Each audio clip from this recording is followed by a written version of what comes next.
On episode 72 of the High Performance Leadership Podcast, Just Culture with David Marx. The day that somebody gets harmed, we always recognize the precursors of that harm were there to be seen if people could only raise their hand and say, I made a mistake. You're listening to the High Performance Leadership Podcast, insights and information from world-class leadership experts.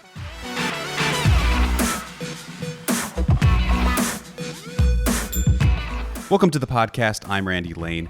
On today's show, we're talking with David Marx. He's the founder of Outcome Engenuity and pioneer of the Just Culture movement. Just Culture is the idea that humans aren't perfect, and they'll perform better and safer if they're encouraged to speak up when they see an issue. Of course, it's much more than that, and that's why we're talking to David.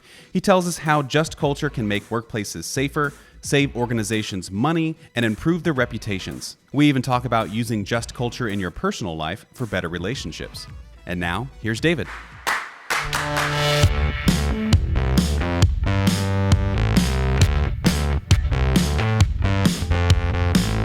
Welcome to the podcast, David. Can you kind of give me a rundown of your background and your company, please? Yeah, Randy, the company's name is Outcome Engenuity, and we're based in Minneapolis, Minnesota. Background-wise, actually, I started my career as a Boeing aircraft design engineer, bit of a systems engineer, and that's ultimately where I gained my interest in the field of human factors and became a bit of a human factors engineer, which was really how do humans, interact and how they become components in the system, so to speak, to deliver safe air travel. I went to law school at night and became a lawyer. So a lot of what we have done in our workplace in trying to help our clients manage human error, it's been through a bit of an integration of systems engineering, a bit of psychology and human factors, and a bit of legal concepts, which led us into the notions of just culture and a little bit of different idea around what a good workplace culture is to produce good results. So, but our firm is in Minneapolis, Minnesota, and we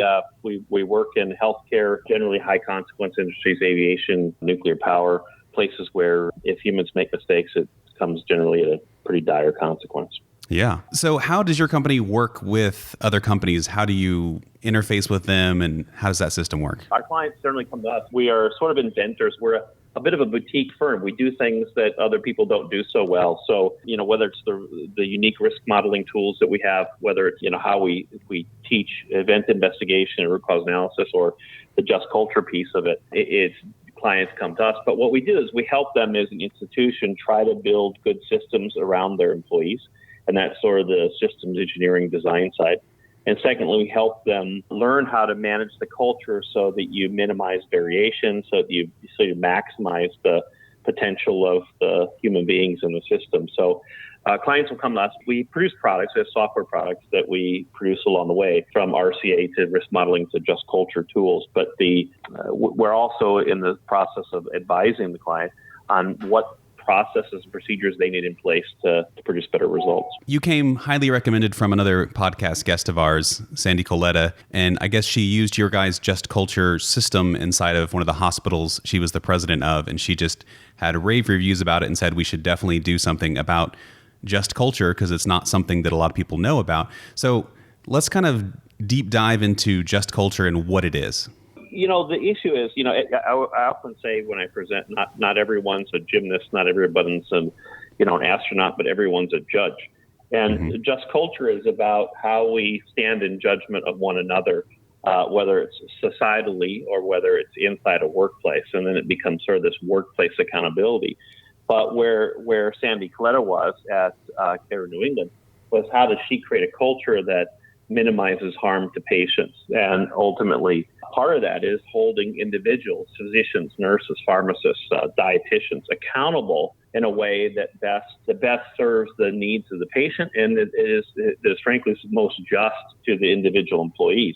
What Just Culture has its origins in is to some extent a path that society's been taking over the last couple of hundred years.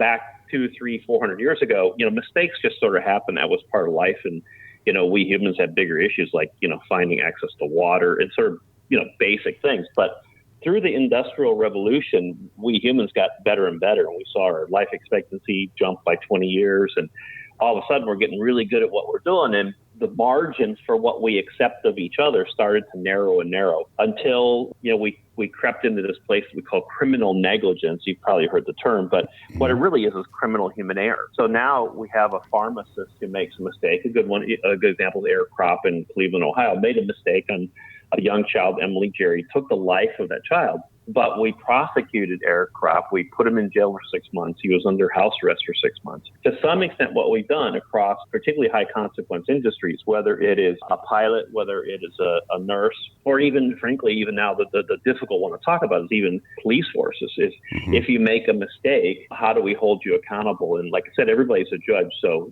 everybody looks in and says, well, how could that pharmacist have done that? And what it creates is, and a lot of physicians have even sort of testified before Congress around this, is we've created what was really a punitive culture. The bottom line for us as citizens is that, we have a healthcare system that today is the third leading cause of death in the U.S. after heart disease and cancer. Yeah, some estimates are as high as 440,000 lives a year. And you'd say, well, that's terrible. We don't want a healthcare system that has that sort of tangential result. So what we want is we just hope as patients that, well, we hope you're learning from this stuff and that you're getting better and better.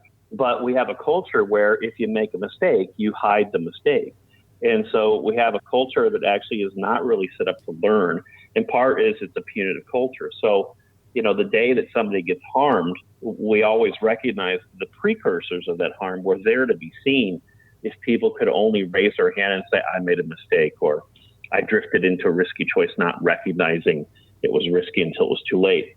So what Just Culture tries to do is Just Culture tries to say, let's go back in time a bit and reevaluate what expectations we have of human beings. To some extent, today's expectation is perfection. And to give you an example of that, for a pilot in the U.S., we have a rule. It says careless or reckless operation in an airplane, not to get too legal, but essentially says if you make a mistake when you fly the airplane that endangers life or property of another, a pure human error, something you never intended to do, you have committed an offense. The FAA can pull your certificate. It can fine you. It can end your career.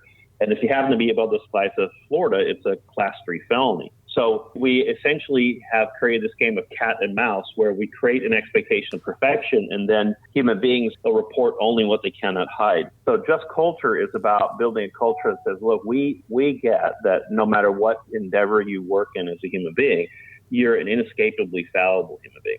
Not only are you inescapably fallible, but you have this propensity to drift. And that propensity to drift is, those of us that don't turn on our turn signal to signal a lane change because we don't really think anybody's around us, or we don't walk around the back end of our car before we get in our car, even though there could be a child behind the car. So we start drifting into risky choices with no, malice, no bad intention. It just sort of happens to us. And Just Culture is how do we create a culture where we learn in the right way and we hold people accountable in the right way that actually gets us the better result. And that's what Sandy at Kent Hospital and Karen Lingle was attempting and trying to do. I really love this concept because it kind of dovetails with a concept that I found very central to my life, something we teach here at 360 Solutions, which is the fundamental attribution error. So meaning that we want to judge people on how we view them, but we want people to judge us on our intent. And so being able to try and look past and see what the intent of the person is and not jump too quickly to a conclusion about what their intent is as well. Yeah, that's very good. Because when I make a mistake, I'll point to every external factor. Even if I make a risky choice, I'll point to all the factors externally that cause that. So if I'm late to a meeting, I'll say, well, I got caught in traffic, or I'll have all my reasons. But when we look at other people's conduct, we tend to cast them in dispositions. So we say, well, Bob's that kind of guy. He's always late to meetings. That fundamental attribution error gets in our way because rather than try to figure out, why did Bob show up late? Or in this case, why did a nurse grab the wrong medication out of the dispensing system? We tend to look at the person, see it as some defect in the person, some dispositional quality that causes them to make mistakes rather than let's go look at why it happened. And you're right, the fundamental attribution error is sort of central to the problem we have in really learning from other people's mistakes. We think we learn from our own, but learning from other people's mistakes is a pretty difficult thing to do. Yeah, and then also the concept of ownership, like owning your mistake and just realizing and seeing the full gravity of your mistake and owning up and fessing up and being vulnerable in that way. It's uncomfortable for people to do, but it's so necessary to keep those relationships intact and to make sure we have a good, safe environment, right? Yeah, and that's why people will say this is a 2, 3, or 4-year journey. Actually, I was just working with a client who said, and this actually was the head of one of the labor unions. He said, we spent 30 years getting our culture to where it is today. We'll gladly spend 3 years trying to get back to where it needs to be. But these things are hard. They're hard to fix because we're ingrained in this response that, when something bad happens, we got to hide it. And how do we really create a culture where we can recognize that we're fallible?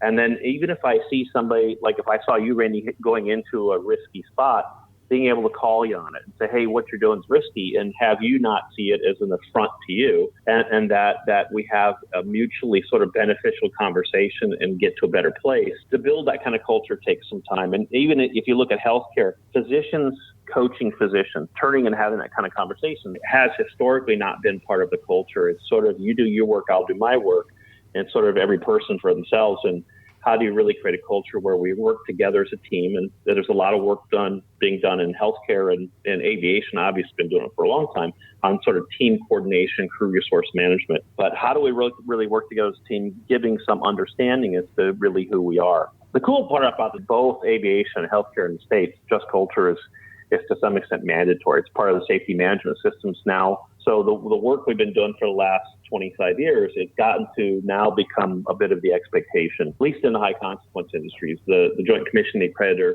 it's part of their sort of safety culture expectations. So we're making headway, but it's going up against a society a broader society that perhaps is getting more angry, getting more punitive. You're swimming against the tide of we just need each other to be perfect humans. And that's what Just Culture as a movement is trying to react to and be a little bit more rational about what we can expect of each other. I was trying to read a little bit on your website about how Just Culture works, and one thing that struck me was the different types of errors. Can you tell me about that? Yeah, the very core of the model is there's what we call three manageable sort of behaviors. One's human error. It's the things I never really intend to do. It's you sort of inadvertently running a red light or grabbing the wrong switch, or it's just that behavior where it's like, oh, I didn't mean to do that. That's the human error. The second one is at-risk behavior. At-risk behavior is all those things that we do that are choices. We do them routinely, but we don't think they're risky. So this is, if you think in the driving, this may be not signaling a lane change. It could be, it could be in some circumstances texting and driving. It's distractions we allow into the car. But it's all those things we do just out of habit that are perhaps risky, but we just don't see it as being risky. The third one, and the most legal of the set, is what we call recklessness. And recklessness is, I saw it as risky, but I chose to do it anyway. And this is like the drunk driving would be the quintessential example. And what we say in the model is differentiate the type of behavior that you see.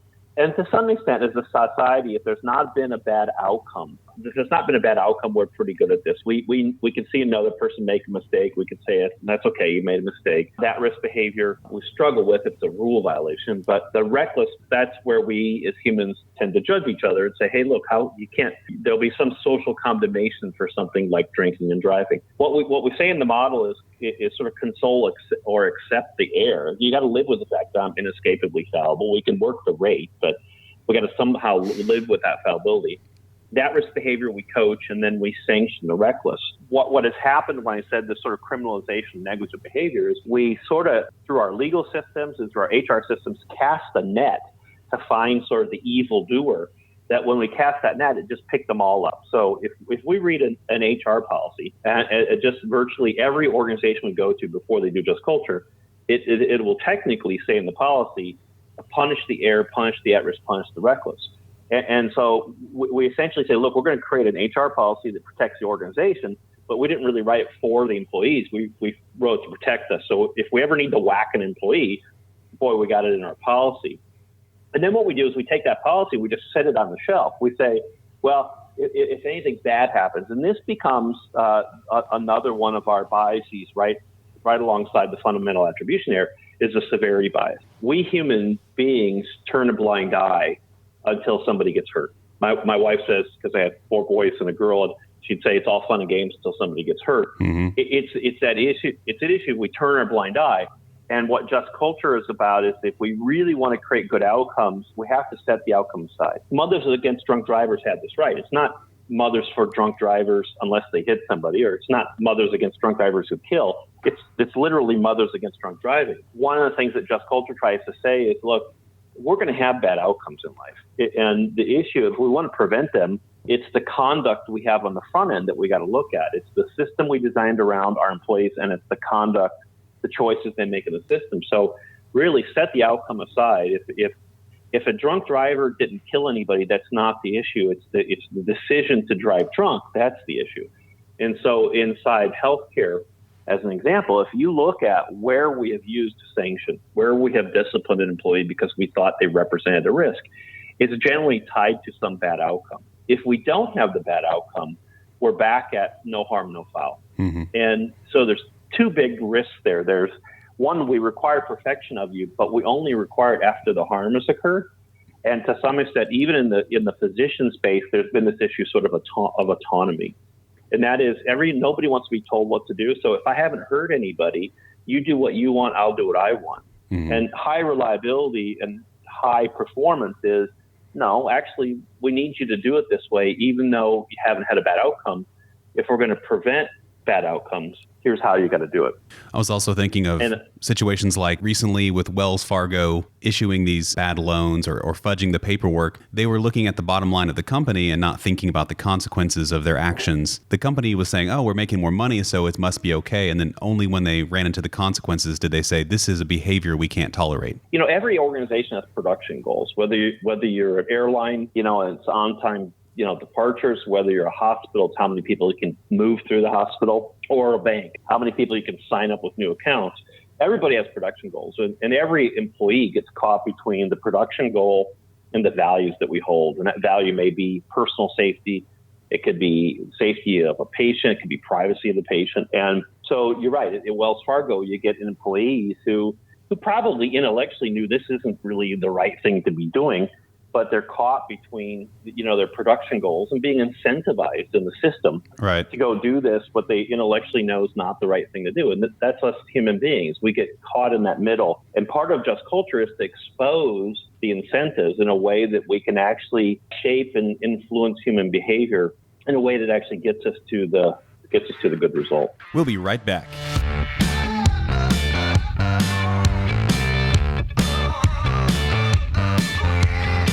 This podcast is sponsored by 360 Solutions. Are you ready to work for yourself as a business consultant? 360 Solutions can give you everything you need to start, build, and run your own practice. In our 20 years in business, we've helped hundreds of people just like you live a fulfilling life developing organizations and leaders in your area. Visit 360 Solutions to learn more, or come to one of our high-performance organization workshops. We're hosting them in Austin, Texas, and Yosemite National Park this November. Find out more at 360hpworkshops.com. That's 360hpworkshops.com.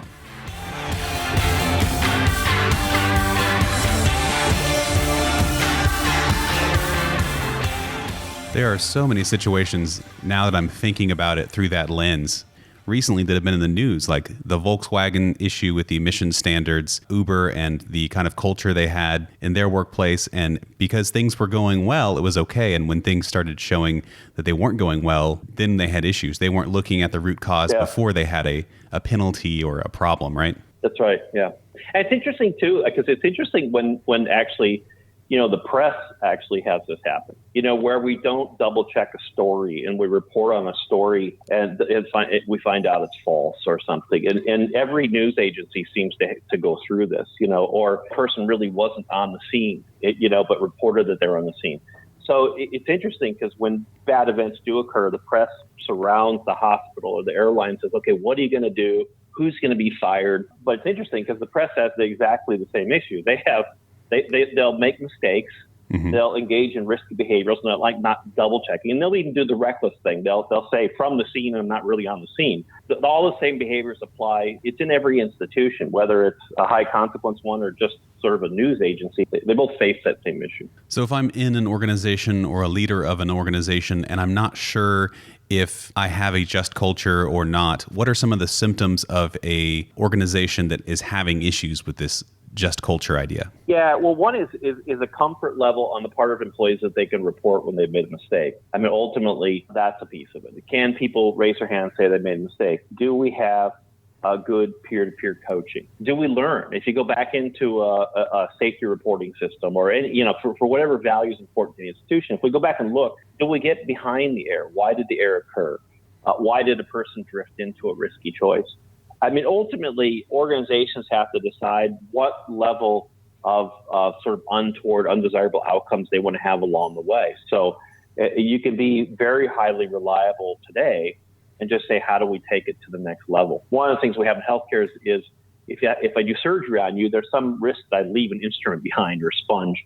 And it happens about once out of every 15 to 20,000 surgeries. And so how do we really create the culture to change that number? And we set out to say, well, let's move from 1 in 15,000 to 1 in a million. If we're going to get to that 1 in a million space, we need to be very sensitive to minor variations, things that pop up. We need that good open learning culture, the reporting culture, because we need to be able to see in before we have the event. Because at this hospital, we're trying to change it from once a year to once every 50 years. And so for every organization, whether it's everyday events that occur, like ground damage on an airplane, a person on the ground poking a hole in the side of the airplane because they hit it with the belt loader, or things that are very rare, like a retained foreign body after surgery. Every institution has to decide how good do we want to be and what does it take to sort of raise that bar. And clearly what we know across industries is developing that learning culture where when events occur or even near misses occur, that we can learn from the near miss. So do we have that learning culture? And does that learning culture ultimately get back to redesigning of systems, working the choices issue? How do we help employees day in and day out make good choices? So I think the place you look is really quite simply is, can people raise their hand and say, I've made a mistake? And what happens when that occurs gives you a sense of whether you're on the path to a just culture. So I feel like you're saying if I'm just an individual and I want to embody just culture principles, some of the things I should be doing is taking ownership for my actions, being willing to say when I've made a mistake and be honest with it and own it, and then also to see that in other people. So if they make a mistake, to not look at it like they're a terrible person, but maybe they just made a human error. And then the third thing I would think is that you need to always be learning and to recognize that you don't know everything and that it's okay to ask for help. Yeah. And you know what? I've presented at conferences or even training inside an institution where at the end of the day, I remember a lady came up to me. She says, Dave, I know this works because this is how I raised my 2 daughters. Mm-hmm. And you think about the lessons that you just described aren't corporate lessons. They're really, how are we going to interact with the fact that our children are inescapably fallible?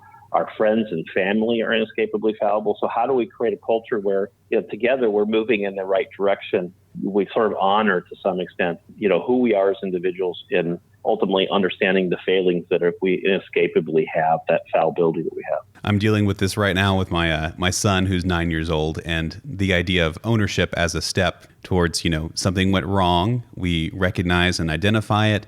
We take ownership of it. If it's our fault, we ask for forgiveness, and then we move on past that. And it's the ownership and recognizing the issue step that he just wants to gloss over and go from, Dad's upset because I did something wrong. I want to move on to we're all better now, but not look at it and say, who's at fault? Can we learn anything? Can we become better?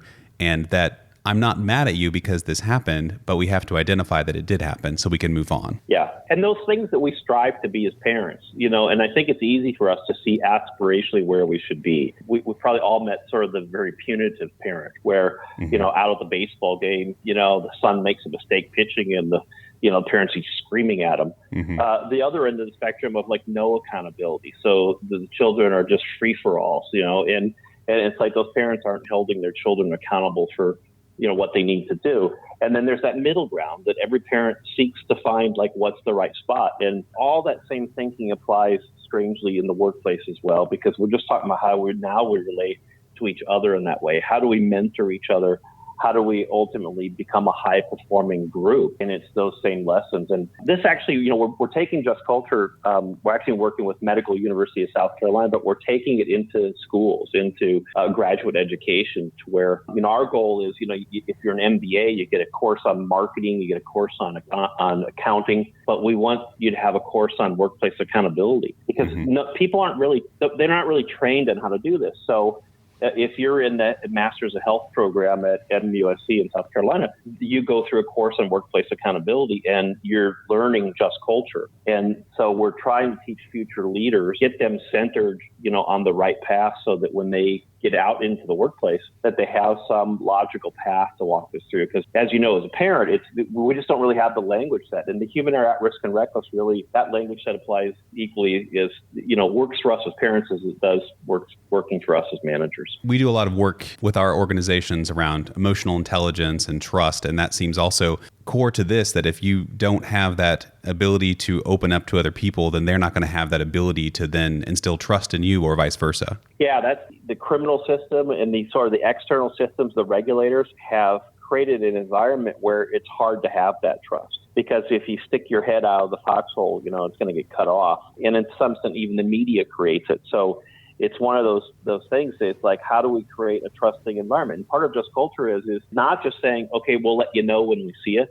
Feel free to raise your hand. We'll let you know. But making a commitment. And this is what Sandy Coletta did when she was the president of Kent Hospital. She went out to her employees and said, look, here's how you're going to be treated. And that meant that if it's a human error, here's what's going to happen. If you're reckless, sort of we're coming after you kind of thing. But she could lay it out on the front end so that everybody could, to some extent, trust how they'll be treated and hold their leaders accountable to following the tenets of a Just Culture, as opposed to, we'll see it. Because even us as citizens, we may have run the red light with the tree sort of partially hanging in front of the stop sign, but none of us want to go pull over the police officer and let them know what we did. There's too much uncertainty to that.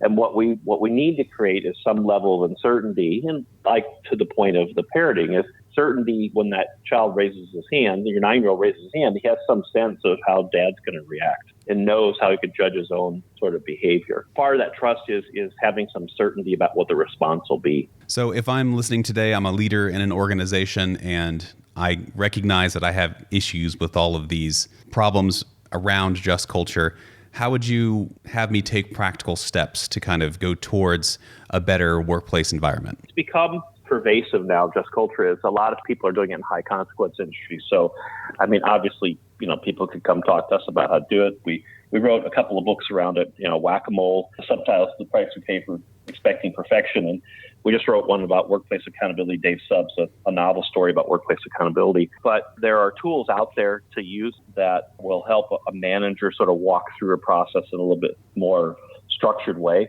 There's a lot out there on the internet in terms of learning about Just Culture, just what it is. But obviously, we will help organizations in that way. And even talking to people like Sandy Coletta and people who have been doing this in high consequence industries like aviation or healthcare have a pretty good sense of what Just Culture is. It goes by different names. There's psychological safety. Do you feel safe coming forward? That's sort of the result of Just Culture. If you have a Just Culture, that you have psychological safety, that people can come forward. There's also this issue just purely of workplace accountability.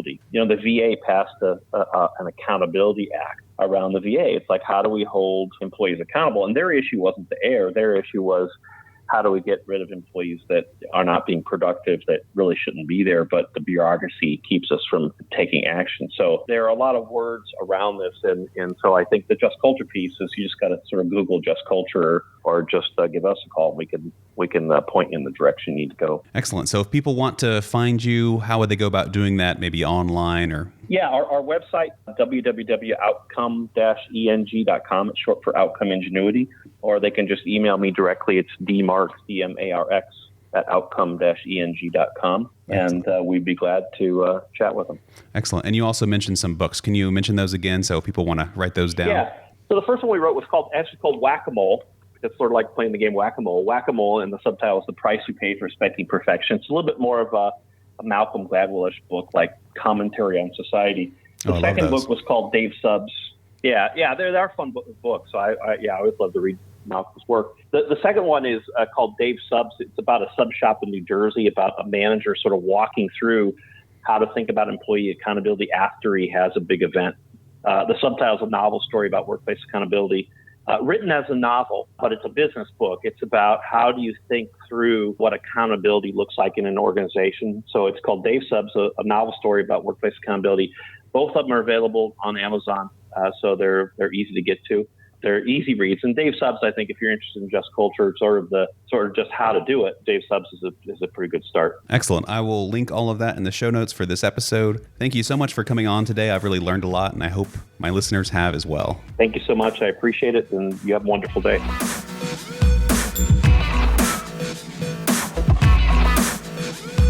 Thanks for listening to the High Performance Leadership Podcast. Be sure to subscribe, rate, and review us. Every little bit helps. Our website is hpleadershippodcast.com. Like us on Facebook at facebook.com/hpleadershippodcast. Follow us on Twitter at HPL_podcast and shoot us an email at podcast@360solutions.com. Until next time, thanks for listening.